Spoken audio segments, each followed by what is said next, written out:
السلام علیکم ورحمۃ اللہ وبرکاتہ۔ ان الحمد للہ نحمده ونستعینه ونستغفره ونعوذ باللہ من شرور انفسنا وسیئات اعمالنا من يهده الله فلا مضل له ومن يضلل فلا هادي له واشهد ان لا اله الا الله وحده لا شريك له وأشهد أن محمدا عبده ورسوله أما بعد فإن خير الحديث كتاب الله وخير الهدي هدي محمد صلى الله عليه وسلم وشر الأمور محدثاتها وكل محدثة بدعة وكل بدعة ضلالة وكل ضلالة في النار۔ يا أيها الذين آمنوا اتقوا الله حق تقاته ولا تموتن إلا وأنتم مسلمون۔ يا أيها الناس اتقوا ربكم الذي خلقكم من نفس واحدة وخلق منها زوجها وبث منهما رجالا كثيرا ونساء واتقوا الله الذي تساءلون به والأرحام إن الله كان عليكم رقيبا۔ يا أيها الذين آمنوا اتقوا الله وقولوا قولا سديدا يصلح لكم أعمالكم ويغفر لكم ذنوبكم ومن يطع الله ورسوله فقد فاز فوزا عظيما۔ اللهم نور بكتابك قلبي وشرح به صدري وأنطق به لساني بحولك وقوتك يا أرحم الراحمين۔ رب اشرح لي صدري ويسر لي امري واحلل عقدة من لساني يفقهوا قولي۔ اعوذ باللہ من الشیطان الرجیم، بسم اللہ الرحمن الرحیم۔ یوم لا ينفع مال ولا بنون الا من اتى اللہ بقلب سلیم۔ لائق احترام محترم معزز سامعین، اللہ رب العزت کے ہاں انسان کے جتنے بھی معاملات ہیں اس کے فیصلے ظاہری بنیاد پہ نہیں ہوتے، بلکہ اللہ نیتوں پہ فیصلہ کرتا ہے، اللہ دل پہ نگاہ رکھتا ہے، اور اگر دل کی اصلاح ہو جائے، اس کی درستگی ہو جائے، دل سنگ دلی سے پاک ہو کے نرم ہو جائے، وہ اللہ کو بڑا پسند ہوتا ہے۔ ہم نے اس سے قبل یہ بات سمجھی تھی کہ سنگ دلی بہت بڑی مصیبت اور آفت ہے جو انسان کے اعمال کو بھی برباد کرتی ہے اور اس کے ایمان کو بھی خراب کر دیتی ہے، کیونکہ سنگ دلی سے دل خراب ہو گیا، اور جس کے دل کا معاملہ ٹھیک نہیں ہے اس کا ایمان بھی ٹھیک نہیں رہتا۔ تو یہ معاملہ بڑا حساس ہے، ایمان کا ڈائریکٹ تعلق دل کے ساتھ۔ اگر دل ٹھیک ہے تو ظاہر سے کوئی معاملہ خراب ہو بھی جائے تو بھی اللہ کے ہاں وہ قبول ہو جاتا ہے۔ قرآن مجید میں اللہ رب العزت نے یہ بات بیان فرمائی ہے، فرمایا من کان یؤمن باللہ، جو اللہ پہ ایمان رکھتا ہے، یعنی اللہ رب العزت کے ایمان کی بات ہے، دل میں ایمان ہے۔ اور کیا ارشاد فرمایا من کفر باللہ، جو کفر کر دے۔ یہ بڑی غور کی بات ہے، ایک شخص کفر کر رہا ہے، وہ ظاہری طور پہ ہمیں کافر نظر آ رہا ہے، اس کے الفاظ ایسے ہیں کہ اس سے ظاہر ہو رہا ہے کہ بندہ کافر ہے، یا اس کے الفاظ اللہ کی توحید کے خلاف ہے، لیکن قرآن کیا کہتا ہے؟ اس کا دل مطمئن ہے۔ ہمیں لگ رہا ہے کہ یہ بندہ کافر ہے، اسے مجبور کر دیا گیا ہے، اسے جو ہے اس بات پہ مجبور کیا، اس کو کسی بھی طریقے سے مجبور کیا کہ کفریہ کلمہ کہہ دو، اس نے کہہ دیا۔ لیکن قرآن کیا کہتا ہے؟ وَقَلْبُهُ مُطْمَئِنٌ، اس کا دل مطمئن ہے۔ ظاہراً ہمیں کیا لگا؟ بندہ کافر ہے، اس نے تو کفر کہہ دیا، لیکن دل مطمئن ہے۔ تو اللہ رب العزت اس کے دل پہ فیصلہ کر کے کہتا ہے کہ اس کا ایمان سلامت ہے، یہ بندہ مومن ہے، کیونکہ اس نے دل سے کوئی بات نہیں کی، زبان سے کچھ کہہ دی ہے، دل کو ثابت رکھا، دل کو قائم رکھا۔ تو یہ دل اتنا حساس ہے کہ اس کے اندر ایمان بستا ہے، اس کے اندر سارے معاملات ہیں۔ اگر ایمان خراب ہے تو عبادات خراب ہے۔ تو ہم نے یہ سمجھنا ہے کہ اس دل کی اصلاح، اس کی نرمی کے اسباب کیا ہے، کیسے ہو سکتی ہے، اس پہ غور کیا کریں، اس پہ توجہ رکھا کریں۔ جہاں ہمارے دوسرے تیسرے معاملات ہوتے ہیں وہاں دل کی دنیا کو آباد رکھنے کی بھی کوئی فکر ہونی چاہیے ہمیں کہ میرے دل کے حالات کیا ہیں۔ کبھی یہ سوال کیا آپ نے کسی سے؟ کبھی ایسا ہوا ہو کہ آپ آئیں اور مولوی صاحب کے پاس آ کے بیٹھیں یا کسی اپنے دوست سے یہ جو ہے نا وہ آپ ڈسکس کریں کہ یار دل بڑا سخت ہو گیا، سنگ دلی کا کوئی علاج ہی بتاؤ، کیا کروں میں؟ کبھی یہ سوچ اور فکر پیدا ہوئی ہمیں لگتا ہی نہیں ہے کہ ہمارا دل کا کوئی معاملہ خراب ہوا، ہمیں لگتا ہے ہم ٹھیک ٹھاک ہیں۔ نبی کریم صلی اللہ علیہ وسلم کے پاس صحابہ آتے اور سوال کیا کرتے باقاعدہ۔ ابو ہریرہ رضی اللہ تعالیٰ عنہ کہتے ہیں ایک شخص اللہ کے رسول کے پاس آیا، اس نے کہا کہ میرا دل بڑا سخت ہو گیا، کوئی علاج بتا دیں۔ غور کریں کہ سوال کیا ہے، سوال کی نوعیت کیسی ہے کہ کوئی ظاہر سے تعلق ہی نہیں ہے سوال کا، چنگا بھلا بندہ ہے، سب کچھ ٹھیک ٹھاک ہے، لیکن وہ کہہ رہا اللہ کے رسول اندر کا معاملہ ذرا خراب ہے، کوئی علاج بتائیں۔ ہمیں کبھی فکر جب ہوئی نہیں تو ہم سوال کیوں کریں؟ ہمیں اس معاملے کا پتہ ہی نہیں، اس پہ غور کیا ہی نہیں ہے۔ اور آپ نے اگر پچھلی گفتگو کو سمجھا تو ہم نے کتنی چیزیں آپ کے سامنے رکھی کہ اگر یہ خراب ہے تو ہماری ساری دنیا خراب ہو جاتی۔ تو ہمیں ان اسباب پہ غور کرنا ہے کہ کیا کیا جائے کہ ہمارے دل کی اصلاح ہو جائے، کیا کیا جائے کہ ہمارا دل ٹھیک ہو جائے، کیونکہ اس کے ساتھ کامیابیاں وابستہ ہیں۔ اللہ رب العزت نے سورہ شمس کے اندر کیا فرمایا؟ والشمس وضحاها والقمر اذا تلاها، اللہ نے 10 کے قریب قسمیں اٹھائی اور قسمیں اٹھا کے اللہ کیا کہہ رہا ہے؟ قد افلح من زکاها، کامیاب وہ شخص ہوگا جس نے اپنا تزکیہ کر لیا، جس نے اپنے دل کو نرم کر لیا اور دل کی اصلاح کر لی۔ یعنی کامیابی کا معیار کیا اللہ رب العزت نے رکھا؟ جس کا اندر ٹھیک ہو گیا وہ شخص کامیاب ہے۔ اور یہ بات بھی آپ نے سن لی کہ قیامت کے دن بھی اسی نے کام آنا ہے۔ تو پھر ہمیں پتہ ہونا چاہیے کہ کیا کریں یہ ٹھیک ہو جائے۔ سب سے پہلی بات اور بڑی اہم بات وہ یہ ہے کہ اپنے دل میں جتنی بھی محبتیں ہیں ان پہ سب سے غالب اللہ کی محبت کو کر دیں۔ یہ فطری چیز ہے، یہ کبھی نہیں ہو سکتا کوئی بندہ کہ جی مجھے صرف اللہ سے پیار اور کسی اور سے پیار نہیں ہے، ایسا نہیں ہے۔ آپ کو اولاد سے بھی محبت ہوگی، مال سے بھی ہوگی، اپنے گھر سے بھی ہوگی، دوستوں سے بھی ہوگی، زوجین کو آپس میں ہوگی، بڑی محبت کی قسمیں، یہ ساری اپنی جگہ پہ، لیکن ان سب پہ فوقیت کس کو ہونی چاہیے، ان پہ غلبہ کس کا ہونا چاہیے؟ وہ اللہ کی محبت ہے۔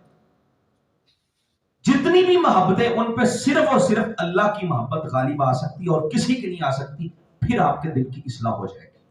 کیونکہ محبت کا تعلق بھی دل کے ساتھ، دل کے اعمال پہ بھی غور کیا کریں۔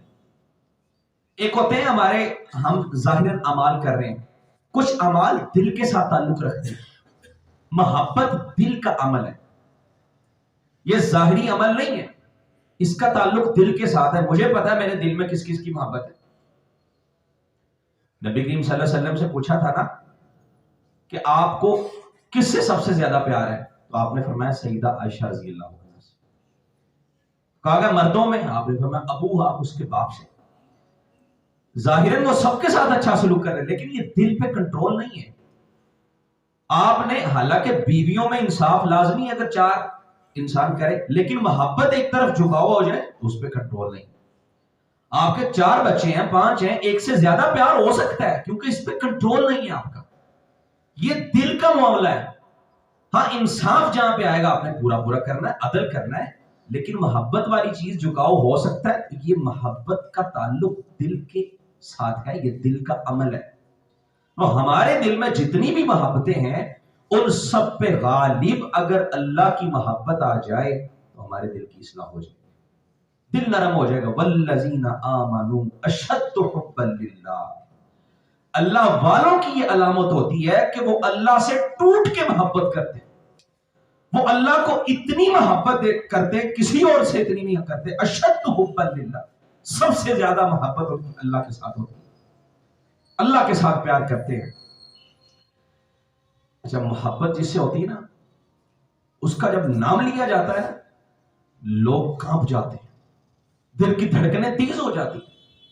کبھی آپ نے یہ دنیاوی پریمی اور محبت اور عاشقی مشوقی والے لوگ ایسی معاملات کرتے ہیں، محبوب کا نام آیا فوراً ایسے چونک گئے، دل کی دھڑکنیں تیز ہو گئی، پسینہ آ گیا. اللہ رب العزت کیا کہتا ہے؟ انما المؤمنون اذا ذکر اللہ وجلت قلوبہم. جب مومنوں کے سامنے رب کا ذکر کیا جاتا ہے، بڑی سننے والی بات ہے، اللہ کا ذکر جب کیا جاتا، ہمارا محبوب اللہ ہے، اللہ سے اتنی محبت ہوتی ہے کہ اس محبت کا، اس کا خوف رب کا اور اس محبت کی ہیبت دل پہ طاری ہو جاتی ہے اور یہ مومن ٹھر جاتے ہیں. کبھی ایسے ہوا میرے رب کا ذکر آئے اور میں ڈر جاؤں، میری بھی دھڑکنیں تیز ہو جائیں، میں بھی جلدی سے جو ہے نا وہ میری آنکھیں نم ہو جائیں؟ ایسے حالات پیدا ہوتے ہیں. اللہ کی محبت یہ تب ہوتے ہیں جب دل کے اندر جاگزی ہوتی ہے اللہ کی محبت، جب دل کے نہا خانوں میں اتری ہوتی ہے اللہ کی محبت. یہ تب ہوگا. یہ دنیاوی محبوبوں کے لیے لوگ کرتے ہیں.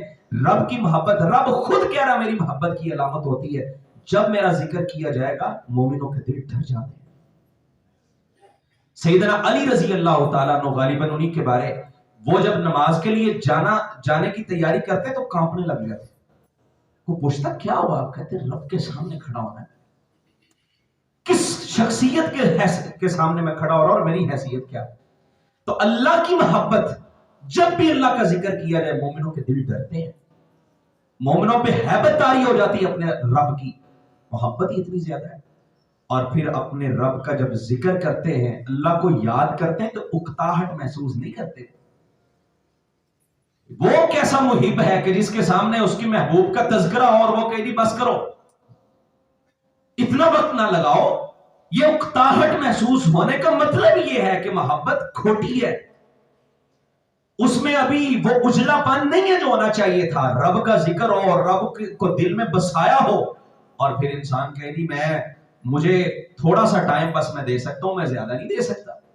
ایسا نہیں ہوتا. پھر جتنا لمبا ذکر ہوگا اتنا سکون ملے گا، جتنا لمبا اس کے ساتھ سامنے رب کا ذکر ہوگا اتنا اس کو جو ہے نا وہ سکون ملتا جائے گا. اس کا مطلب یہ بھی نہیں ہے کہ اللہ دل کے اندر ذاتی طور پہ رہتا ہے. کئی لوگ یہ بھی کہتے ہیں کہ دل کے اندر اللہ بستا ہے. یہ اہل سنہ کا عقیدہ نہیں ہے. ہمارے دل میں اللہ کی محبت ہے، اس کا علم ہمارے ساتھ ہر جگہ پہ ہے. دوبارہ اللہ رب العزت سے محبت کرنا یہ ہمارے دل کا معاملہ ہے. اور اگر دل میں رب کی محبت غالب ہے ساری محبتوں سے تو پھر ایمان مضبوط ہے. یہ فرض ہے، ایمان مضبوط ہے اور دل بھی نرم ہو جائے گا. یہ فرض ہے اللہ کی محبت. یہ نہ سمجھیے گا کہ یہ کوئی عام کام ہے. اس کی دلیل قرآن مجید کے اندر موجود ہے.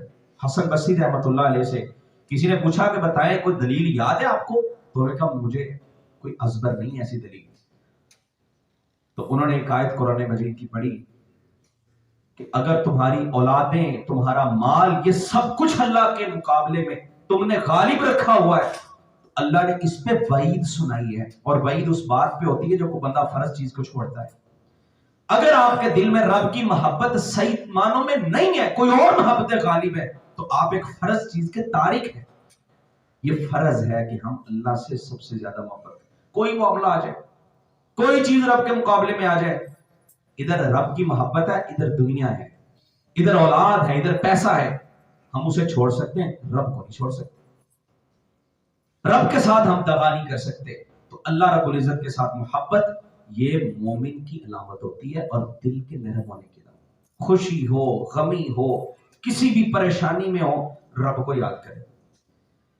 یہ تو لمبی بات ہے، الگ ایک موضوع ہے، بہرحال اس بات کو ختم کرتے ہیں، اگلی بات کی طرف آتے ہیں. اللہ رب العزت کی محبت دیکھیں، وہ پہلے لوگ تھے نا جب جنگ میں جاتے تو جنگ سے پہلے مبارزت ہوتی ہے.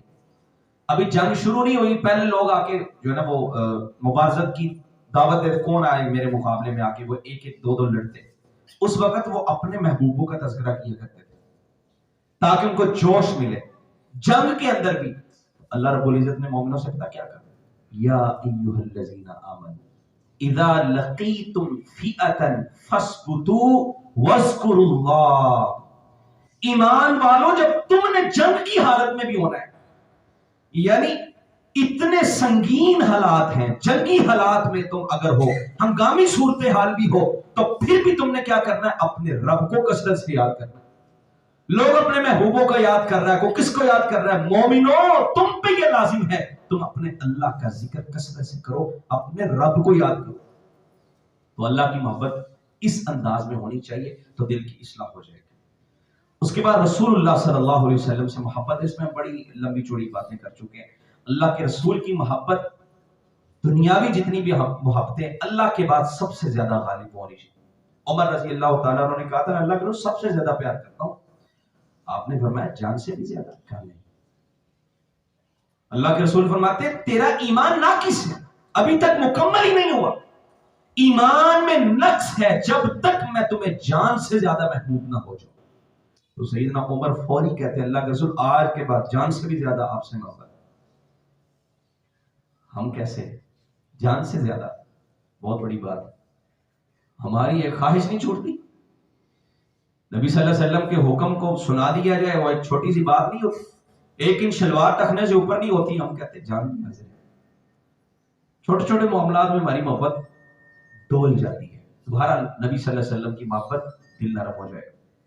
تیسری بات، قرآن مجید میں تدبر کرنا، قرآن مجید کو پڑھنا، اس کا فہم حاصل کرنا.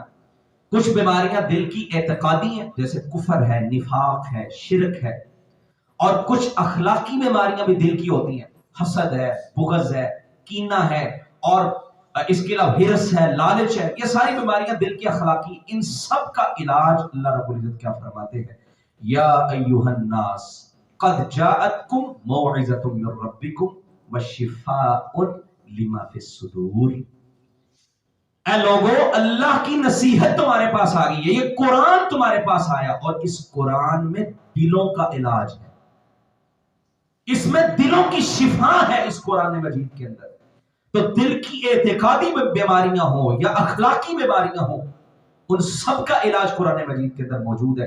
اگر قرآن پڑھا جائے گا تو دل نرم ہو جائے گا، دل کا علاج ہو جائے گا. قرآن کہہ رہا ہے، خود ہی کہہ رہا ہے کہ اس کے اندر شفا ہے. وَنُنَزِّلُ مِنَ الْقُرْآنِ مَا هُوَ شِفَاءٌ. یہ تو شفا ہے جو اللہ نے نازل کیا. اچھا اللہ کہہ رہا ہے اگر یہ قرآن لو انزلنا، یہ قرآن اگر اللہ کہہ رہا ہے میں نازل کر دیتا پہاڑوں پر، لَرَأَيْتَهُ خَاشِعًا مُتَصَدِّعًا مِنْ خَشْيَةِ اللَّهِ. تو پہاڑ بھی اللہ کے خوف کی وجہ سے ٹوٹ جاتے، گر جاتے. ایک پہاڑ پہ قرآن نازل ہو جائے تو وہ نرم ہو سکتا ہے، وہ دب سکتا ہے، تو ایک مومن کا دل نہیں دب سکتا. ایک پہاڑ ریزہ ریزہ ہو سکتا ہے قرآن مجید کی ہیبت سے، اللہ کے خوف سے، تو کیا مومن کا دل قرآن پڑھنے کے بعد وہ نہیں نرم ہو سکتا؟ یقیناً ہو سکتا ہے، لیکن اس کی شرط ہے. اس کی شرط کیا ہے؟ جب قرآن مجید کو غور و خوض سے پڑھا جائے، جب اس میں فہم و تدبر کے ساتھ اس کو پڑھا جائے. اسی لیے اللہ رب العزت فرماتے ہیں افلا يتدبرون القرآن ام على قلوب اقفالها. یہ قرآن میں تدبر کیوں نہیں کرتے؟ کیا ان کے دلوں پہ تالے پڑے ہوئے؟ یعنی جو قرآن میں تدبر نہیں کرتا، اللہ کہہ رہا ہے ان کے دل بند ہو چکے ہیں، ان پہ تالے لگے ہوئے. اور جو تدبر کرنے والا ہے، جو فہم لینے والا ہے، جو قرآن میں غور و خوض کرنے والا ہے، اس کا دل نرم ہے. یہ تب ہوگا جب تدبر کے ساتھ قرآن پڑھا جائے. ناظرہ بھی پڑھے، قرآن کو ترجمے سے بھی پڑھے، اس میں تدبر کریں، غور کریں. دیکھیں ہمارے ہاں کیا ہوتا ہے، بڑی بڑی اہم بات ہے. ہم نا ہمارے ہاں لوگ حوالہ دیتے ہیں, کچھ کسی فلاسفر کا کوئی دے رہا ہے, کوئی اپنی گفتگو میں 2-4 لفظ انگریزی کے بولتے ہیں, بڑا متاثر ہوتے ہیں, یار اس کو انگریزی کتنی آتی ہے. کوئی اپنے حوالات میں اپنی گفتگو میں کچھ اقتباسات کسی اور کے پیش کر دے نا, کہ افلاطون نے یہ کہا, ارسطو نے یہ کہا, نیوٹن نے یہ کہا, یا کسی جو ہے نا وہ سائنسدان کے حوالے دے, کسی فلاسفر کے, اسکالر کے, ہم سمجھتے ہیں یہ بڑی پہنچی ہوئی شے ہے, اسے کتنے لوگوں کے نام یاد ہے, یا کس کس کا حوالہ دیتا ہے, کب اس نے تاریخ کتنی پڑھی ہوئی ہے. ایک بندہ وہ ہے جس کی گفتگو جب بھی ہوتی ہے اس کے معاملات ہوتے ہیں, اس کے قضایا ہوتے ہیں, اس کے فیصلے ہوتے ہیں, اس کے دینی معاملات, دنیاوی معاملات, وہ بات کرتا ہے, وہ استشہاد کرتا ہے, وہ استنباط کرتا ہے, وہ حوالہ پیش کرتا ہے, وہ اقتباس رکھتا ہے. وہ کون سا رکھتا ہے؟ قرآن مجید کا. یہ ہے بندہ, اس کا لگاؤ ہے قرآن مجید کے ساتھ, اور یہ ہو سکتا ہے. ہمارے پاس اتنی اہلیت نہیں ہے کیونکہ تدبر ہی نہیں ہے کہ آپ کی گفتگو میں آپ کوئی بات کرتے ہیں, آپ کسی اور کا حوالہ دینے کی بجائے کہ قرآن میں یہ آتا ہے. آپ کی گفتگو میں ہر دوسرا حوالہ قرآن مجید کا ہو تو پھر پتا چلے گا آپ کا واقعی تدبر ہے قرآن میں. آپ پڑھتے ہیں غور سے, سنجیدہ ہو کے آپ نے قرآن کو پڑھا ہوا ہے, دل کرتا ہے پڑھنے کو, پڑھا کوئی نہیں. ہمارے حوالے قرآن کے ایسے آتے کہ آپ بات کریں اور اس پہ حوالہ قرآن مجید کا, اس پہ حوالہ جو ہے نا وہ اللہ رب العزت کے کلام کا, کہ رب تو یہ کہتا ہے, جبکہ ہر معاملے میں قرآن کی رہنمائی موجود ہے. جب یہ حالت ہو جائے گی نا تو آپ کا دل نرم ہو جائے گا, کیونکہ آپ کا تدبر شروع ہو گیا قرآن مجید. اور قرآن مجید اللہ رب العزت کہتا ہے کتاب انزلنا, اس کتاب کو نازل اس لیے کیا ہے لیدبروا آیاتی, تاکہ اس کی آیات کو سمجھا جائے. صرف پڑھنے کی حد تک نہیں ہے. ہم کہتے ہیں میں نے قرآن پڑھ لیا ہے, اور پڑھنے سے مراد یہ نہیں ہوتا کبھی بھی کہ آپ نے ایک چیز کو پڑھا اور اس کا پتہ ہی کوئی نہیں. میں بولی یہ کتاب میں نے پڑھی ہوئی ہے, اس میں کیا لکھا ہے پتہ ہی نہیں. بھائی پڑھی ہے لیکن مجھے نہیں پتا اس کا موضوع کیا ہے, اس کے اندر جو ہے نا وہ مصنف کہنا کیا چاہتا ہے, وہ پیغام کیا دے رہا ہے, اس کتاب کا نتیجہ کیا نکلتا ہے, کچھ نہیں پتا, بس پڑھی ہے. تو قرآن مجید کے ساتھ یہ سلوک کیوں؟ پڑھا ہے, اور بھائی پڑھا ہے, تمہیں پتا قرآن مجید میں کیا ہے, اللہ کیا کہنا چاہتے ہیں, تمہیں کیا یاد ہے قرآن مجید سے, نہیں پتا. یہ بھی ایک لمبا موضوع ہے. اللہ ہمیں قرآن میں تدبر کرنے کی توفیق عطا فرمائے. قرآن میں تدبر ہوگا تو اللہ کہہ رہا ہے کہ پہاڑوں پہ بھی آ جائے وہ بھی نرم ہو سکتے ہیں. تو ایمان والو, مومنو, تمہارے دل کیوں نہیں نرم ہو سکتے؟ تمہارے دل بالکل نرم ہو سکتے ہیں. ثم تلین جلودہم وقلوبہم, اللہ کیا ارشاد فرما رہا ہے, ان کی جلد بدن وہ بھی نرم ہو جاتے ہیں اور ان کے دل بھی نرم ہو جاتے ہیں اس قرآن مجید کی وجہ سے. اتنا مؤثر ہے قرآن مجید, اتنا مؤثر ہے قرآن مجید کہ پہاڑ بھی نرم ہوتے ہیں, مومنوں کی جلدیں نرم ہوتی ہیں, بدن نرم ہوتے ہیں, ان کے دل بھی نرم ہوتے ہیں. یہ ساری چیزیں قرآن مجید کے ساتھ اگر قرآن مجید میں فہم ہے. چوتھی بات, اللہ کا ذکر وہ بھی تدبر کے ساتھ کرنا, غور کے ساتھ کرنا. اللہ کا ذکر اگر کرتے ہیں صرف زبانی, کچھ لوگ تو دل پہ ایسا پہنچے, انہوں نے کہا دل بھی جاری ہونا چاہیے, دل پہ ضربیں لگاؤ اور دل کو جاری کرو. ایسا نہیں. مطلب یہ ہے کہ آپ زبان سے ذکر کر رہے ہیں اور اس کے معنی اور مفاہیم آپ کے دل کے اندر موجود ہیں. لیکن صبح شام کے اذکار ہیں, آپ کو اگر آتے ہیں, آپ کو ان کا معنی بھی پتا ہو, آپ پڑھے رضیت باللہ ربا, اللہ میں تیرے رب ہونے پہ راضی ہوں. ایک ہے آپ نے زبان سے پڑھا لی, میں نے اذکار کر لیے, لیکن ایک ہے آپ نے دل کو بھی ساتھ رکھا ہے. زبان پڑھ رہی ہے, دل معنی سمجھ رہا ہے, تصدیق کر رہا ہے, اللہ میں راضی ہوں تیرے رب ہونے, میں محمد صلی اللہ علیہ وسلم کے رسول ہونے پہ راضی ہوں, میں دین اسلام کے دین ہونے پہ راضی ہوں. دل ساتھ ساتھ ہے. یہ ہے دل کا ذکر, کہ آپ کا دل بھی ساتھ ساتھ ذکر کر رہا ہے, غور کے ساتھ, پورے فہم کے ساتھ آپ ذکر کرتے. آپ نماز کے بعد کے اذکار کرتے ہیں, اللہ اکبر, اللہ سب سے بڑا ہے, استغفر اللہ, پھر رب اعنی علی ذکرک, اللہم انت السلام. یہ آپ کو جب پڑھ رہے ہوتے ہیں ساتھ دل بھی تصدیق کر رہا ہوتا ہے, صرف زبان نہیں ہلتی, زبان کے ساتھ ساتھ دل بھی تصدیق کرتا ہے, وہ سمجھ رہا ہوتا ہے میں کیا کہہ رہا ہوں. جب یہ کیفیت پیدا ہوگی تو اللہ کا ذکر کرنے سے بھی آپ کا دل نرم ہو جائے گا, کیونکہ ذکر کریں گے الذین آمنوا وتطمئن قلوبہم بذکر اللہ. الا بذکر اللہ تطمئن القلوب، اللہ خود کہہ رہا قرآن مجید میں کہ تم ذکر کرو گے تو تمہارے دل نرم ہو جائیں گے، تمہارے دل مطمئن ہو جائیں گے. اور ہم کہتے ہیں میں تو بڑا ذکر کر رہا ہوں میرا تو دل مطمئن ہی نہیں ہوتا، کیونکہ ہمارا ذکر فکر کے ساتھ نہیں ہوتا، صرف ذکر ہوتا ہے، ذکر بھی فکر کے ساتھ، یعنی آپ کا دل ساتھ ہے زبان کا. دل جب زبان کا ساتھ دے رہا ہوگا، یہ کیسے ممکن ہے کہ دل نرم نہ ہو؟ یہ کیسے ممکن ہے کہ آپ کا ذکر آپ پہ اثر انداز نہ ہو؟ بالکل ہوگا، بالکل ہوگا. جب زبان بھی حرکت کر رہی ہے اور ساتھ میں دل بھی ساتھ دے رہا ہے، ساتھ دل کے اندر بھی اس کے معنی اور مفاہیم جو ہے نا وہ پیدا ہو رہا ہے. اتنا کو تو سیکھ ہی سکتے ہیں ہم، یہ کوئی مشکل کام تو نہیں ہے. بڑی بڑی چیزیں سیکھ جاتے ہیں، پتہ نہیں کیا کچھ آتا ہمیں. تو یہ چھوٹی چھوٹی چیزیں، تھوڑا بہت شغف ہمیں ان چیزوں سے ہونا چاہیے کہ ہم اللہ کا ذکر کریں، ہم اس کا پتہ، ہمیں اس کا پتہ چل رہا ہو. انما المؤمنون الذین اذا ذکر اللہ، وہی بات ہے، ذکر جب کیا جائے گا، خود بھی کرے گا کوئی اور بھی کرے گا تو اس پہ ہیبت طاری ہوگی، دل نرم ہوگا. اور پھر اللہ رب العزت نے کیا فرمایا؟ جو نہیں کرتے، جو ذکر سے غافل ہو جاتے ہیں، جن کے دل ذکر کو تسلیم نہیں کرتے، بس زبان سے کر لیا، بس تھوڑا بہت کر لیا. اللہ کہتا الم یأن للذین آمنوا ان تخشع قلوبهم لذکر اللہ، کیا ابھی وقت نہیں آیا کہ لوگوں کے دل اللہ کے ذکر سے ڈر جائے، دل کہ ان کے دلوں میں ذکر آ جائے. اللہ اکبر، یہ وقت نہیں آیا. اللہ ان کو تنبیہ کر رہا ہے کہ ابھی تک وقت بھی نہیں آیا. یہی آیت سنی تھی نا فضیل بن عیاض رحمۃ اللہ علیہ، چوری کرنے کے لیے کسی چھت پہ گئے، ان کا کام ہی یہ تھا پہلے چوریاں ڈکیتیاں. وہ کسی چھت پہ پہنچے، نقب لگانی تھی، گھر سے آواز آ رہی تھی قرآن پڑھنے کی. کیسا کمال کا زمانہ تھا کہ لوگ گھروں میں قرآن پڑھتے تھے، قرآن کی آوازیں آتی تھی. اور جب آپ کا دل نرم ہو گیا نا، جب آپ کے دل میں صحیح معنوں میں اصلاح ہوگی دل کی، یقین جانے آپ کو تہجد میں اٹھنے میں کوئی دقت نہیں ہوگی. یہ بات آپ 100% اس کی گارنٹی ہے. اگر آپ کے دل میں نرمی ہوگی اور دل صحیح معنوں میں اصلاح یافتہ ہو گیا تو آپ کبھی بھی قرآن پڑھنے سے اکتا سکتے ہی نہیں.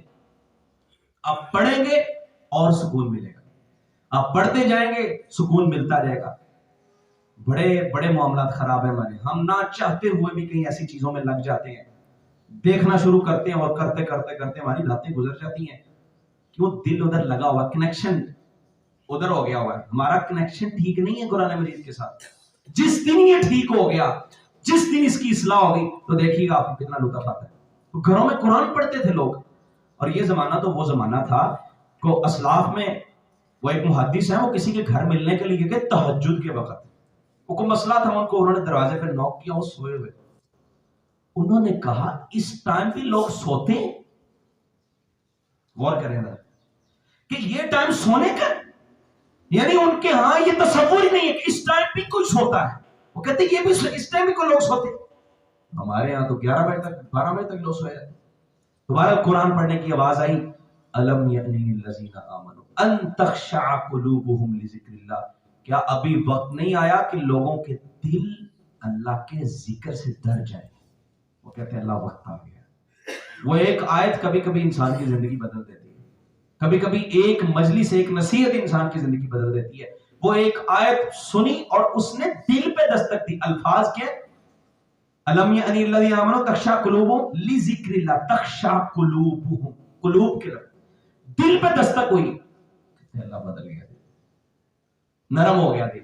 بس اس آیت نے دل نرم کیا اور پھر ایسے بنے کہ آپ اسلاف کی لسٹ تیار کریں، اولیاء کی لسٹ تیار کریں تو فضیل بن عیاض کا نام ولیوں کے اندر شامل ہو گیا. جو چور تھا، جو ڈکیت تھا، اس کو اللہ نے ولی بنا دیا، دل نرم ہو. اور اللہ کے ذکر کی وجہ سے دل نرم ہو. اللہ اکبر. اللہ ہمارے دلوں کو اپنے ذکر سے منور کر دے، اور ہم جب ذکر کریں تو ہمارا دل بھی ہمارا ساتھ دے رہا ہو. اس کے بعد نبی کائنات صلی اللہ علیہ وسلم نے فرمایا، آپ نے فرمایا کثرت تلاوت القرآن، اس کی ہم بات کر چکے. تلاوت کی کثرت کرو تدبر کے ساتھ. اور ساتھ ایک اور بات آپ نے فرمائی تھی، کثرت ذکر الموت، موت کو کثرت سے یاد کیا کرو. اس میں ہم نے پورا خطبہ جو ہے نا وہ ہمارا ہوا ہے، زیادہ سے زیادہ موت کو یاد کیا کرو. عبداللہ بن عمر رضی اللہ تعالیٰ عنہ کہتے ہیں ایک دفعہ اللہ کے رسول میرے ساتھ جا رہے ہیں، آپ نے میرے کندھے پہ ہاتھ رکھا اور کیا کہتے ہیں، اے عبداللہ کن فی الدنیا کأنک غریب، او عابر السبیل، عبداللہ دنیا میں ایسے رہنا جیسے تو اجنبی مسافر ہے، جیسے تو اجنبی ہے یا تو مسافر ہے. اور اجنبی جو ہوتا ہے نا وہ دل نہیں لگاتا کسی جگہ پہ، مسافر ٹھہرتا نہیں ہے، اسے پتا میں نے چلے جاؤں. اس لیے عبداللہ بن عمر خود کہا کرتے تھے اذا اصبحت فلا تنتظر المساء، جب تو صبح کر لے تو شام کا انتظار نہ کر. وَإِذَا أَمْسَيْتَ فَلَا تَنْتَظِرِ الصَّبَاحَ، اور جب تو شام کر لے پھر صبح کا انتظار نہ کر. وَخُذْ مِنْ صِحَّتِكَ لِمَرَضِكَ، بڑی اہم بات کی انہوں نے. وہ کہتے ہیں اپنی صحت میں اتنے اعمال کر لو جو تمہاری بیماری میں تمہیں کافی ہو جائے. کہیں ایسا نہ ہو کہ بیمار ہو کے پچھتارا ہو کہ آج دل کرتا اب تہجد پڑھ لوں لیکن اب اٹھا ہی نہیں جاتا، دل کرتا لمبا قیام کروں لیکن اب تو ٹانگوں میں ہمت ہی نہیں میں کھڑا ہو جاؤں، دل بڑا کرتا میں قرآن پڑھ لوں لیکن اب نظریں ساتھ ہی نہیں دیتی، دل تو کرتا میں جا کے جو ہے نا وہ مسجد میں نماز پڑھوں لیکن میرے میں جانے کی ہمت نہیں ہے. اپنی صحت میں اتنے اعمال کر لو کہ بیماری میں پچھتاوا نہ ہو. تم اتنے میں کر چکا ہو اور پھر جو آپ نے کیے ہوں گے بیماری میں نہیں بھی کریں گے اللہ اجر ویسے ہی دیتا رہے گا. ایسی محبت ہے. اور وہ کہتے ہیں اپنی صحت کو غنیمت جان لو بیماری سے پہلے، اور وہ حیاتی کلی موتی، اور اتنے اعمال زندہ رہتے رہتے کر لو کہ موت آ جائے تو تمہارے وہ کام آ جائے. نہیں موت کو ایسے یاد رکھا کرو کہ میں نے چلے جا. اور وہ یہ بھی کہا کرتے تھے وَعُدَّ نَفْسَكَ مِنْ أَهْلِ الْقُبُورِ، اپنے آپ کو اہل قبر والوں میں شمار کیا کرو کہ کبھی بھی قبر میں جا سکتے. تو اس لیے جب یاد کرو گے زیادہ سے زیادہ یاد آئے گی موت، دنیا سے دل ہی نہیں لگے گا، پھر دل نرم ہو جائے گا. اور اگلی بات، چھٹی بات، قبرستان کی زیارت کرنا. نبی کریم صلی اللہ علیہ وسلم کا فرمان ہے کنت نہیتکم عن زیارت القبور، میں پہلے تمہیں منع کرتا تھا قبرستان میں نہ جایا کرو، الا فزوروها، اب جایا کرو. پہلے آپ نے منع کیا، لوگوں کے نئے نئے ایمان تھا، مسائل، لوگ جو ہے نا وہ قبرستان میں جا کے غلط کام کرتے، الٹی سیدھی رکھتے، آج بھی کرتے ہیں، جو آج بھی کرتے ہیں ان کے لیے آج بھی جانا منع ہے. تو اللہ کے رسول نے فرمایا اب جایا کرو. یہ کرے گا کیا؟ تمہارا قبرستان میں جانا ترک القلب. اللہ اکبر. اللہ کے رسول فرماتے ہیں اس سے دل نرم ہو جائے. قبرستان میں جائیں گے یاد آئے گی موت کی، تو کبھی کبھی جایا کریں قبرستان. ہم صرف جنازوں میں قبرستان میں جانے والے ہیں میرے خیال میں. صرف جنازہ ہوگا تو پھر قبرستان چکر لگتا، ویسے نہیں لگتا. یاد ہی نہیں موت، کبھی ایسی فکر ہی نہیں آئی کہ دل میں نے نرم کرنا، کبھی چکر لگا لیا کریں اور لگائیں، یقین جانے دل نرم ہوتا ہے. عورتوں کے لیے بھی قبرستان بالکل جائز ہے. لوگ کہیں کہتے ہیں عورتیں نہیں جا سکتی، عورتیں نہیں جا سکتی، مرد بھی جا سکتے. اور جائیں، زیارت کریں قبرستان میں جا کے، لوگوں کو دیکھیں کہ یہاں کتنے کتنے بڑے پہلوان اور اپنے آپ کو کیا کہنے والے آج منو مٹی کے تلے دبے ہوئے، کوئی کچھ نہیں کر سکتا. بڑی اونچی دکان اور بڑے اجلے لباس اور پتہ نہیں کیا کچھ تھا، اور آج مٹی کے نیچے. یہ حیثیت ہے انسان کی. جب یہ حیثیت آپ کو اپنی یاد آئے گی، جب وہاں پہنچیں گے تو اس سے بھی دل نرم ہو جائے گا، اس سے بھی دل کی اصلاح ہو جائے گی. گناہ کے بعد استغفار، توبہ کرنا، ساتویں چیز یہ ہے جو ہمارے دل کی اصلاح کر سکتی، نرم کر سکتی. گناہ ہو گیا، نبی کریم صلی اللہ علیہ وسلم کہتے ہیں بندہ گناہ کرتا ہے تو اس کے دل پہ نقطہ تن سودا، سیاہ نقطہ لگ جاتا ہے، یعنی دل کا تعلق ہے. تو اگر وہ توبہ کر لیتا ہے تو اللہ اس کے دل کو صاف کر دیتا ہے، اور اگر توبہ نہیں کرتا تو اس کا دل خراب ہو جاتا ہے. اور آپ بھی یہ الفاظ بیان فرماتے ہیں نبی کائنات صلی اللہ علیہ وسلم کوئی گناہ نہیں، ایک بھی گناہ آپ کے ذمہ نہیں ہے، لیکن آپ کیا فرما رہے ہیں انہ لیغان علی قلبی، کبھی کبھی ایسے ہوتا ہے، بسا اوقات میرے دل پہ پردہ آ جاتا ہے. یہ کون ہے؟ کائنات کے سرتاج پیغمبر. اللہ کہتا ہے آپ کے ذمہ میں نے گناہ رکھا ہی نہیں ہے، لیغفر لک اللہ ما تقدم من ذنبک وما تأخر، کوئی بھی گناہ نہیں ہے. لیکن اللہ کے رسول کہتے ہیں میرے دل پہ کبھی کبھی پردہ آ جاتا ہے، اور میں ایک دن میں 100 مرتبہ استغفار کرتا ہوں، ایک دن میں 100 مرتبہ استغفار. اور نبی صلی اللہ علیہ وسلم نے مجلس کفارہ کی بھی دعا سکھائی کہ آپ کہیں بیٹھیں اور جب اٹھنے لگے تو پھر بھی دعا پڑھیں، وہ بھی استغفار ہے. اس کا کیا مطلب ہے کہ کہیں تھوڑی بہت ایسی بات ہو گئی جو اللہ کو ناپسند ہے، استغفار کر کے اٹھے. اللہ کا رسول استغفار اتنا کرتے. اور آپ کی زندگی کے جو آخری ایام ہے، سیدہ عائشہ رضی اللہ عنہ کہتی آپ نے رکوع اور سجدے میں جو کثرت سے دعا پڑھی ہے، سبحانک اللہم و بحمدک سبحانک اللہم ربنا و بحمدک، یہ جو دعا ہے اللہ کے رسول تسبیح اور استغفار کثرت سے کرتے، رکوع میں بھی سجدے میں بھی، گناہ کوئی نہیں ہے۔ اور آپ کہتے ہیں میرے دل پہ پردہ آتا ہے، دل کا تعلق ہے، گناہ ہو جاتے ہیں، یہ نہیں ہے۔ حضرت ابو ہریرہ رضی اللہ عنہ نے پوچھا تھا نا اللہ کے رسول سے، اللہ کے رسول آپ کی مجلس میں آتے ہیں تو ایمان پہاڑوں پر تک پہنچ جاتا ہے، ایسے لگتا ہے کہ جیسے ہمارا ایمان بڑا مضبوط ہے، ہمارے دل نرم ہو جاتے ہیں۔ الفاظ حدیث کے، وہ کہتے ہیں ہمارا دل بڑے نرم ہوتے ہیں آپ کی مجلس میں، جیسے ہی باہر جاتے ہیں مانوس ہو جاتے ہیں اپنی اولاد سے، بچوں سے، خاندان سے، رشتوں سے، مال سے، کاروبار، پتہ ہی نہیں چلتا۔ تو اللہ کے رسول بڑی پریشانی ہے۔ دیکھیں صحابہ کی فکر کیسی، ادھر ہے تو ایمان مضبوط ہے، لیکن جب گھر گئے تو ایمان کی وہ حالت نہیں رہتی۔ اللہ کے رسول صلی اللہ علیہ وسلم کہتے ہیں اگر تمہاری حالت یہی رہتی نا جو یہاں پہ ہے، تو اللہ کے رسول کیا کہتے ہیں، فرشتے تمہاری زیارت کرنے کے لیے آتے ہیں، وہ تمہارے ساتھ سلام کرتے ہیں۔ اور اللہ رب العزت اگر تم ایسے ہو جاتے کہ تم کبھی گناہ کرتے ہی نہ، اللہ تم لوگوں کو لے جاتا اور کسی اور قوم کو لے کے آتا جو گناہ کرتی اور پھر اللہ سے توبہ کرتی۔ یہ گناہ ہو جانا بڑی بات نہیں ہے، ہو جاتا ہے، لیکن اس گناہ پہ ڈٹے رہنا، اس کو بار بار کرنا آپ کے دل کو خراب کرے گا۔ گناہ ہو گیا فوراً توبہ کر لے، فوراً استغفار کر لے۔ گر جانا کوئی بڑی بات نہیں ہے، گرے رہنا بڑی بات۔ اٹھ جائے گر گئے تو دل خراب ہو گیا۔ تو عزیز ساتھیوں، گناہ کے بعد توبہ اور استغفار، مریضوں کی عیادت کرنا، مریض کے پاس جانا، اس سے بھی دل نرم ہوگا۔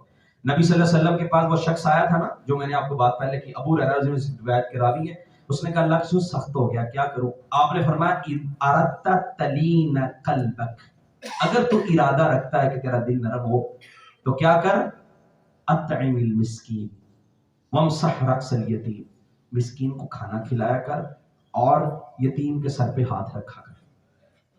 مسکینوں کو کھانا کھلانا، یتیموں کو کے سر پہ ہاتھ رکھنا، محتاجوں کی اسیری، یہ دل کو نرم کرنے والے کام۔ ہمارے ہاں تو عجیب ہی معاملہ ہو گیا ہے، ہم نے سوسائٹیوں میں اکٹھا کر دیا بڑوں کو۔ یہ سرمایہ دارانہ نظام کا ایک سوچ ہے کہ تم ادھر رہو تو میری مسکین پر نظر ہی نہ پڑے، تمہیں ٹینشن ہی نہ ہو کہ میرا مسایہ بھوکا ہے کہ نہیں ہے۔ وہ حدیثیں ختم، سارے بڑے ایک جگہ پہ اکٹھے کر دیے، تم ادھر رہو، گاڑیوں والے، بنگلوں والے، پیسے والے، بس ایک سائڈ پہ ہو جاؤ، ادھر کون مسکین آئے؟ تو یہ ختم ہوگی چیزیں۔ پہلے وہ حدیث تھی نا، سمسایا بھوکا نہ سو جائے، ادھر کون سمسایا جو بھوکا سوئے گا، تو سارے لینڈ لارڈ باہر۔ تو یہ مسکین کی مدد کرنا اور کسی بھوکے کو کھانا کھلا دینا، اس سے بھی دل نرم ہو۔ یہ نبی صلی اللہ علیہ وسلم نے بتایا، حلال کھانا، حرام سے بچنا۔ تو یہ سارے ہمارے، یہ 10 کے قریب چیزیں میں نے آپ کو بتا دی ہیں۔ 11ویں چیز، بس آخری بات کر کے اپنی باتوں کو ختم کرتا ہوں، ایسی مجلس جس میں دنیا داری کی باتیں ہوتی ہیں، جس میں اللہ کی نافرمانی ہوتی ہے، اس کو چھوڑ دیں۔ کئی لوگ آتے ہیں نہیں وہ میرا کام ہی ایسا ہے، میرے پاس ایسے ایسے لوگ آتے ہیں، میں کیا کروں، وہاں پہ یہ بھی ہوتا وہ بھی ہوتا، بھائی چھوڑ دیں، ایسی مجلس کو چھوڑ دیں۔ نبی صلی اللہ علیہ وسلم کے کام کو چھوڑ۔ وہ شخص جس نے 99 قتل کیے تھے، اللہ کے رسول کہتا چھوڑ دو۔ اب وہ شخص نے یہ علاقے سے نکل جاؤ، اسے کسی نیک بندے نے کہا، تو ان لوگوں کو چھوڑ دیں۔ ایسے گروپ جہاں پہ کوئی ایسی باتیں ہوتی ہیں جو دل کو سخت کرتی ہیں، گناہ والے کا، اس گروپ کو لیفٹ کر دیں۔ کوئی ایسی مجلسیں، ایسی مجلسوں میں داخل ہوں، ایسے گروپوں میں جائیں جہاں دین کی بات ہوتی ہے، جہاں اللہ کی باتیں ہوتی ہیں۔ اللہ ہمارے دلوں کی اصلاح کر دے، دعا کیا کرے۔ نبی صلی اللہ علیہ وسلم دعا کیا کرتے تھے، آپ نے فرمایا ان قلوب بنی آدم بین اصبعین من اصابع الرحمن، بنی آدم کے دل اللہ کی 2 انگلیوں کے درمیان ہے، یقلبہ کیف یشاء، وہ جہاں چاہے پھیر دیتا ہے۔ اس لیے آپ دعا کرتے تھے یا مثبت القلوب ثبت قلبی علی دینک۔ اللہ کے رسول کہا کرتے تھے اللہ میرا دل دین پہ ثابت رکھنا، کیونکہ دل پھر کبھی ادھر کبھی ادھر۔ تو ہم دعا کرتے ہیں اللہ ہمارے دلوں کو دین پہ ثابت کر دے، ہمارے دلوں کو اپنی اطاعت کی طرف پھیر دے۔ اقول قولی ھذا وآخر دعوانا الحمدللہ۔